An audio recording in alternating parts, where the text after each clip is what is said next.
Hello there, Libras. Welcome to your tarot reading. And either way, I hope this video finds you well. I hope that this reading is still timely and relevant and resonates with you. And I hope that you can, get whatever you need in terms of guidance. And that I hope this video finds you in a good space, okay? I feel like everything that is pulled, all the cards that are shown up here in the spread, really denotes to me a relationship reading, okay? And for those of you who have been watching me for the past, couple of years, I don't do exclusive love relationship readings, but I do feel that this is coming out as such, okay? And I also feel like there might be a lot of different people that you're dealing with as well, like either a lot of options, or some of you are dealing with this person, others are dealing with this person, others this person, and so on and so forth. So the reading seems to be like this, okay? The center is you, and then you have like these 4 other people that you're dealing with. That's what it feels like to me. So I'm going to relay some messages or images that came through when I was shuffling, and then we'll unpack these messages and see how it plays out in the cards, okay? So you've got some, I want to say vivid, very vivid images that came through. First of all, the first image that I saw is, I see this man. He's probably like around 45 to 50 years old. He's wearing like a flannel shirt, okay? And he's wearing a coat, a very practical earth tone coat, and denim jeans and a pair of work boots. He's in his driveway, and he's shoveling snow. So he's shoveling snow, and it's it's not fun work. It's heavy duty labor, but there's a lot of snow piled up in front of his truck, and he's trying to take his truck somewhere. So he's shoveling snow, and it seems like he's been at it for like 20 minutes. His face is a little bit red from the cold. His nose is like, starting to run, and it's also like turning red from breathing in the cold air. He finally succeeds, and then he stands up and he kind of leans his weight on his shovel, and he's feeling a little bit of pain shooting down his legs, okay? And I feel like this might be the right side, like the right leg, around the hip area. So I'm thinking something similar to like sciatica, or just something like I don't feel like it's a pulled muscle. I feel like it's a pre-existing spot, okay? So then he puts away the shovel. He's finally able to clear the driveway so that he can move his truck. He gets into his truck, and then he drives to this little diner. So through this, I guess, like, moving picture, I feel like he's just going through the motions, okay? Going through the motions. It's cold, it's snowing, and he's just, trying to get someplace warm. He goes to this diner where he goes every day to have his breakfast. And so he sits down at the, let me see, I guess it's kind of like the counter. This is not a bar, so it's kind of like the counter. And he gets his coffee, he gets his, eggs and whatever. Eggs and bacon and whatever, like a hard, sturdy man like him would get for breakfast, and straight black coffee. And there's a woman behind the counter. So it seems as if he goes to this diner a lot because the woman's there, inadvertently, because she makes good coffee, because she's also quite attractive. And I also feel like she's significantly younger than him, okay?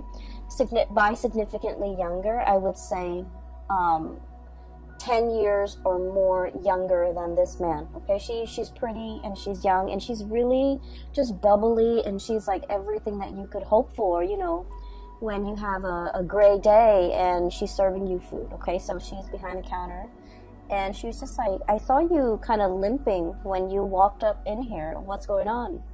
And then he touches the side of his hips, like on the right side. He's all like, oh, it's a pre-existing condition, okay? So that's what he says. And then I kind of hear his thoughts where he's thinking like the cold triggers it, or it's every time around this, every year around this time, it bothers me. So he's thinking that. He doesn't tell her, but he's thinking that. She serves him his food, and he's looking at her kind of like doing her thing behind the counter. And I feel like he's thinking as well to himself that, you know, if I were younger, I would love to have a woman like that by my side, okay? He's not thinking anything inappropriate. He's just thinking that she's a very lovely lady. She's pretty, she's nice, she's kind, and she seems very observant. So he's thinking that, but he doesn't let his feelings show. So this is a man who's got a very, very rough exterior. He's probably like a blue collar, you know, day laborer. Not that there's anything wrong with that. I just feel like, you know, he's somebody that fixes things. He's somebody that uses his hands and uses a lot of force with his job, right? So you don't see the tenderness or the softness in him, but his thoughts are very soft and tender. You don't see it on the exterior of this man, but I feel like, you know, he's got a good heart, okay? He's an honest, hardworking, good man. And the scene cuts out. So,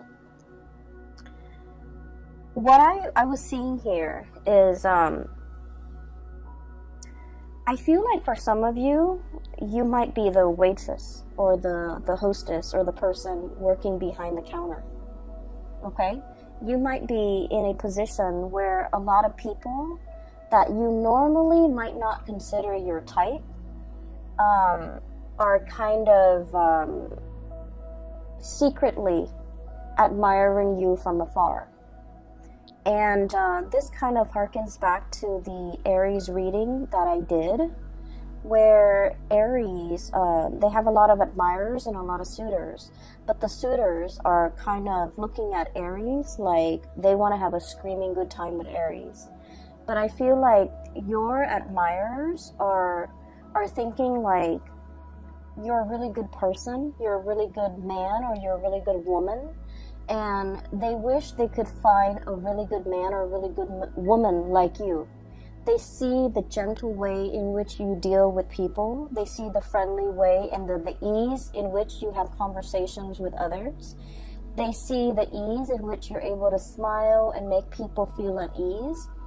And I feel that it's really comforting for, it's just like, you know, they're naturally very drawn to you. And what's really interesting is with Aries, and the reason I mention Aries, excuse me for those who are not familiar, Aries is your opposite sign, it's your shadow sign, okay? So the energy playing out for Aries in their love sector is also very similar to you. But with Aries, because they're a fire sign, they attract very fiery types of personality as well, where their admirers declare, you know, verbally declare their love to them. And I feel like whereas for you guys as an air sign, all of these thoughts and feelings are felt by your admirers, but it's kept in the mind, it's kept in the mental space.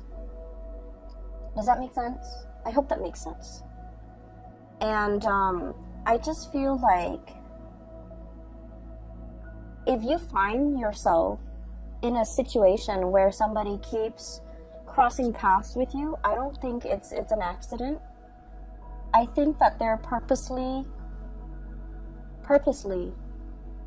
either purposely or subconsciously very drawn to you, and they want to be in your presence and they want to be around you.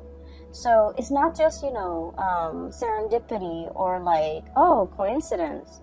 You're here. You know, I saw you the other day over there and now you're here. What are the odds? They're not stalking you or creepily invading your space. I don't feel that. I don't feel any creepiness or any stalkerish vibe. I feel like subconsciously they're very drawn to your warmth. And funnily enough, I did the reading for Aquarius and Gemini, and in one of those readings, your fellow air signs, I mentioned that somebody was very drawn to your warmth. So for whatever reason, you know, air signs are not typically like considered warm.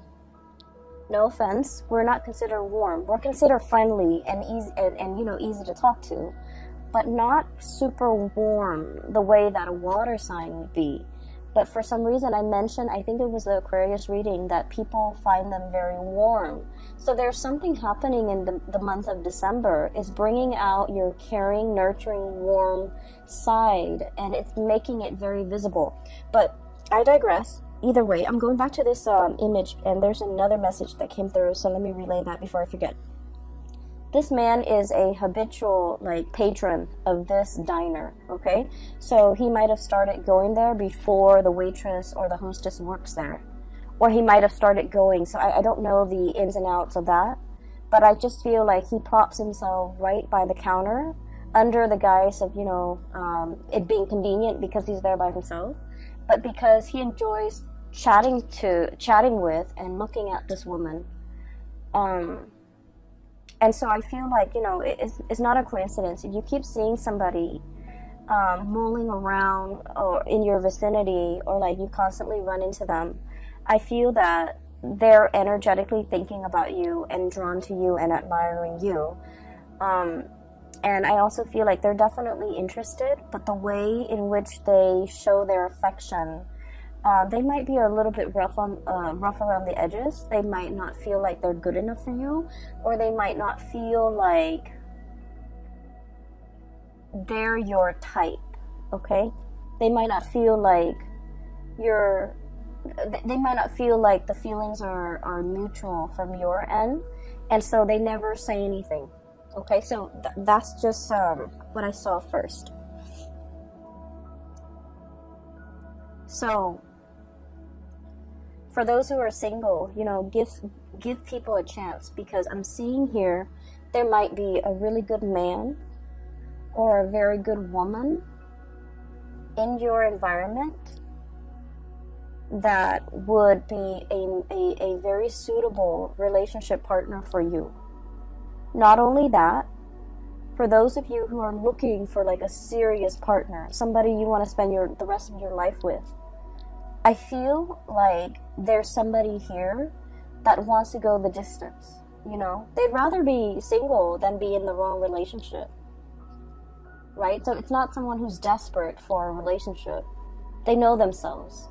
They know what works for them. So they'd rather be with you rather than, you know, just date around and be in bad relationships. So I feel, in a way, this person might have entered your radar, but might have not caught your attention because they might not have felt like, you know, that they're your type. And you might have like a working relationship with them where you just never thought it was possible that there might have been romantic feelings or romantic thoughts or, you know, inclination from their end to want to date you. So I feel like there are, it's like I don't want to say a misconnection because, you know, the person's always there, but I feel like, you know, the feelings are never talked about, okay? So there's a really good man or a really good woman in your midst, and so, you know, keep your eyes out if you're single, okay? So having said that, let's talk about these 4 characters. First of all, for those of you who okay, so let me try to remember that image that I saw here. Okay, there's a message here. Something it's like he said, and the words that he said really resonated. Like, every year around this time, it bothers me. Okay. So he's talking about like a physical discomfort. But I feel like for many of you, it's not just a physical discomfort. It's something that gets triggered every now and then, every holiday season, every time of the year, or even, you know, every change in weather. Okay, so we're in the month of December. It is the winter time in the northern hemisphere. So I feel like something is being triggered either seasonally, climatically. Maybe it's the holiday season and we're being triggered by our parents. But I feel like it's a situation where it's uncomfortable physically, and then it becomes uncomfortable kind of emotionally. Okay? And so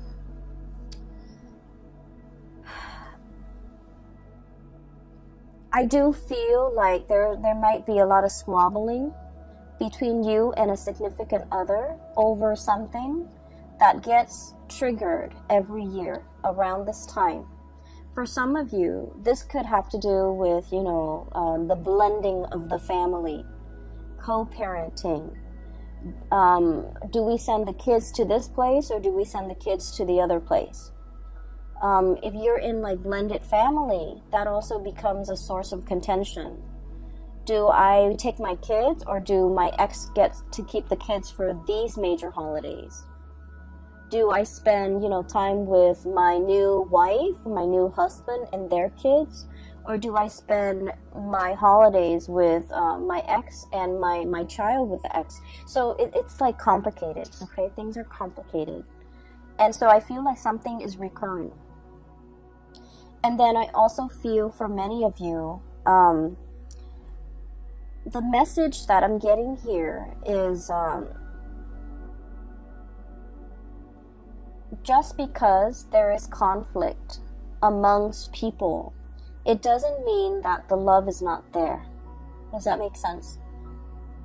I hope that makes sense to you, because that's what chose to come out. So that's what like just kind of oozed out. So I feel like it's kind of telling you, if you're dealing with somebody and every single time you talk about this one topic, it triggers conflict, it triggers like disagreement, it triggers lack of consensus, it just triggers like really raw emotions within you and then within that other person. And just because it does that, it doesn't mean that there's zero compatibility. It's just you feel really strongly about this topic, they feel really strongly about this topic. This might just be a hot trigger topic for you and this person. It doesn't mean that it's the end of the world, and it doesn't mean that, you guys are doomed. Okay? It doesn't indicate to me that this is a sign, this is not the person for you to be with. That's not what it's saying. It's saying that even the best relationships, go through periods of abundance and drought. Even the best, healthiest relationship involves quarrels, involves disagreement. And actually, a dose of disagreement strengthens a relationship, okay? So once again, I'm going to give that analogy with the tree. I don't describe it very well, but I'm just going to try. So when you have a tree, okay, the tree has to deal with inclement weather. It has to grow in a place where there's a lot of wind, where there's a lot of rain, where there's a lot of just, it has to be exposed to the elements for the trunks to become stronger, for the tree to learn to grow straight. And so adversity is the stuff of life, okay? It fortifies us, it makes us stronger. So arguments within the relationship serve the same purpose in that it strengthens the relationship. It allows you to stand your ground, and it allows the other person to stand theirs. It allows the two of you to learn to compromise, to learn to work around each other. It strengthens the relationship. So every relationship requires a healthy dose of arguments, disagreements. Okay? And the reason why I say this is we have the Five of Swords, which is bickering. So you see this card, there are 3 chickens, and it's clucking. You know how when the chickens just cluck? It's very irritating, it's very annoying. And at the end of the day, it's just clucks, just noise. No one is really hearing one another. But it's joined up here with the Two of Cups. And this is a reminder for us this holiday season when we're dealing with like a lot of people, when we're dealing with coworkers, office parties, family gatherings, meeting everybody from, you know, friends and relatives and who they're dating, keeping everybody's uncles' names and aunts' names straight. We're in this environment where we're not gonna get along. And I keep hearing this as well. The topics of politics and religion will come up. And, you know, it's such a hot trigger topic nowadays. So we're not always going to get along. But we don't have to get along. With this Two of Cups here, it's a gentle reminder for us that, you know, we're not human unless we have strong opinions about things, right? Unless we can think for ourselves, and unless we know what we believe in and what we don't believe in, what is total rubbish. And so it's really telling you to pick your battles, because the Five of Swords is mindless bickering, whereas the Two of Cups is about camaraderie. It's about calmness and tranquility and compatibility. So pick your battles, but at the same time, a healthy dose of conflict, if we don't take it personally, is very good for fostering solid, strong relationships. And, you know, Libras, you guys are the gentlest signs of the zodiac. I feel like you guys and Cancers are very gentle, are very like kind, loving people. You're also very conflict avoidant. You will stand up for the things that you believe in, but you don't want to argue with somebody, especially if they're not very knowledgeable. You don't want to waste your time. And then you also don't like it when other people argue, okay? It ruins your vibe. It ruins the ambiance, and it makes you uncomfortable. And so I would say, you know, being around this environment might not be all that bad, because I feel that some things need to be addressed. Some things need to be kind of brought to the surface and talked about, so that we can fortify our relationships, okay? It's sort of like with family members. It's a love-hate relationship, right? We get, like, you can't live with them, can't live without them. There's a lot of conflict, there's a lot of bickering. They know how to push your buttons, but at the same time, there's, you know, unconditionally, like, there's a lot of love. So it's one of those situations where take the good with the bad. You know, that's life, pretty much, okay? So there's this person here where, you know, you can't get along, but it doesn't diminish the love, okay? And then I have another person here that is very loving, very attractive, very beautiful. And it's showing up here as the Empress. This is somebody with children. This is somebody you might have children with. And we have the Ace of Pentacles. And the Ace of Pentacles is possibly like the beginning of something. So for some of you, you might be contemplating, you know, going after somebody that you're really interested in. You might not have children, they might have children, and so you're kind of like, you know, slowing buying your time, or pondering, and, you know, like, if this is a good thing to get involved in. Give me just 1 second. Sorry about that. So, I was talking about this person right here, and I feel like, you know, they have a really good heart. So it's showing up as the Empress. This is the caretaker, the nurturer, the giver. This is someone who's also very attractive. They're beautiful or handsome. They take good care of themselves, not in a vain, you know, way, but they're very presentable, okay? And I also feel like they're very good with animals. They're very good with children. When people are good to animals and are good to children, they're just a good person, okay? So I feel like you and this person might be on the verge of either tying the knot, taking a relationship, like, you know, somebody asking somebody, approaching someone to ask. They could be approaching you, you could be approaching them for like, hey, do you want to go out for dinner? I'm interested in you. So like there's some type of an offer coming through with this person here. And then I also feel like, you know, you might be single without children. They might have children. You might have children. They might be single without kids. There is definitely an age difference, okay? So I'm seeing like this could be, you know, that hostess at the diner. You might be a little bit older, and you're interested in her, or him, or the other person, one person is older than the other, so there's an age difference here that I'm sensing. And I feel like it is a very good match. And I feel that, you know, if you're the one without the children, their children are very well behaved, and they will embrace you like family. They will treat you like family. They will, you know, invite you into the fold. Okay, so I feel like there's a potential here for a really good relationship. I also feel as well, these two characters can be a mesh or can be the same person. But just because there are occasional conflicts, and just because you can't get over this one thing, it doesn't diminish the love in this situation in any way. All right? I feel like some of you are thinking about, you know, traveling, spending like a large amount of money traveling as a unit, traveling as a family. So you're possibly saving up, like measuring out your coins, measuring out your pentacles, saving up so that it's like you've been planning this and you want to do like an extravagant getaway.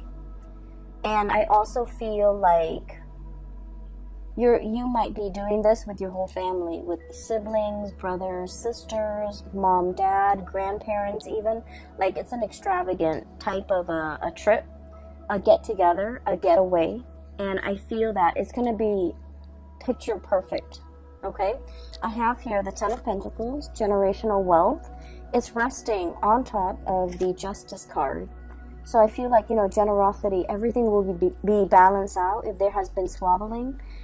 And, you know, at the end of the night, when everyone's a little bit tipsy from the food and the wine and the drinks, and everyone takes that family photo, it's going to come out great. So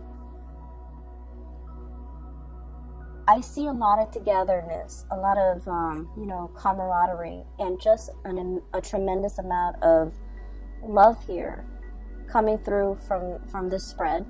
That indicates to me, you know, no matter what,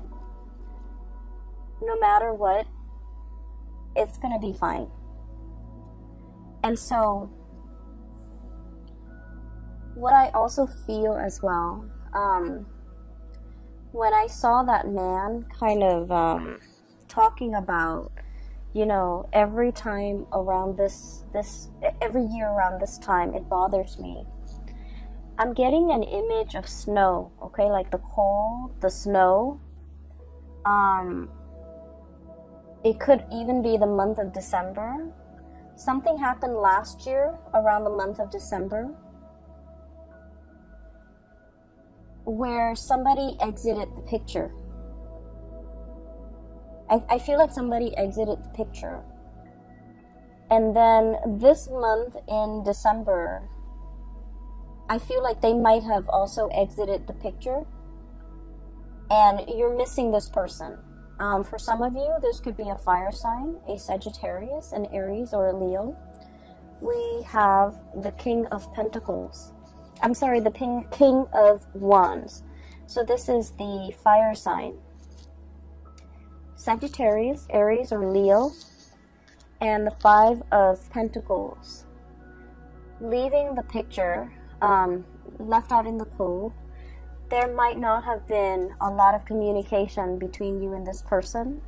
You're looking at them, thinking and wondering what they're up to. They're thinking and wondering about you, what you're up to.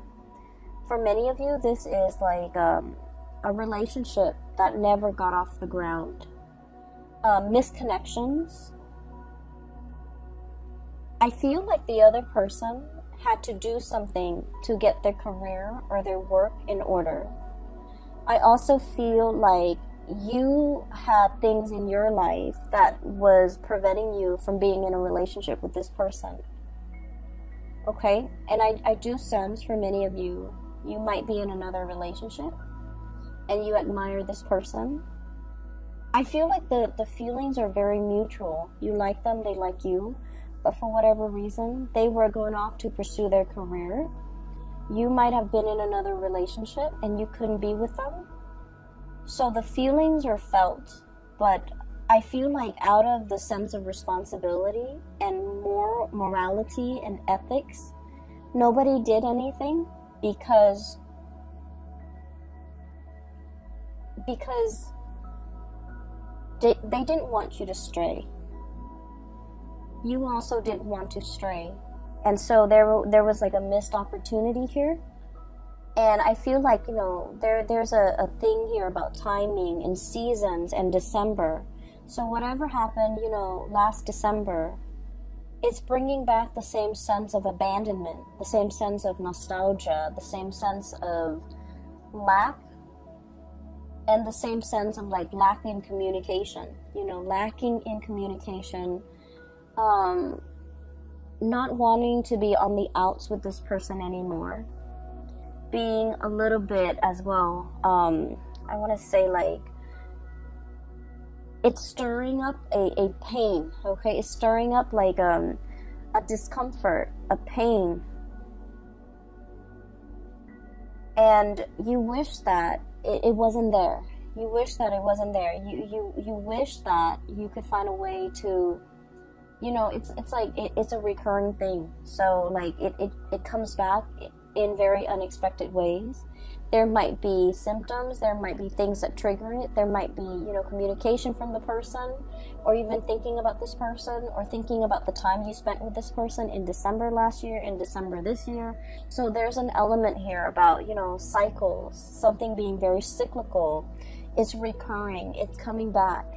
And especially for those who are single, it might be a really good time for you to contact this person and reach out, because they're looking at you, you're looking at them, and I do feel this tremendous sense of longing, missing, wanting. And it's not like a passionate sexual way. I feel like there's a lot more depth to this. It's an emotional connection, okay, where like in their presence you feel whole. You feel like you're on top of the world.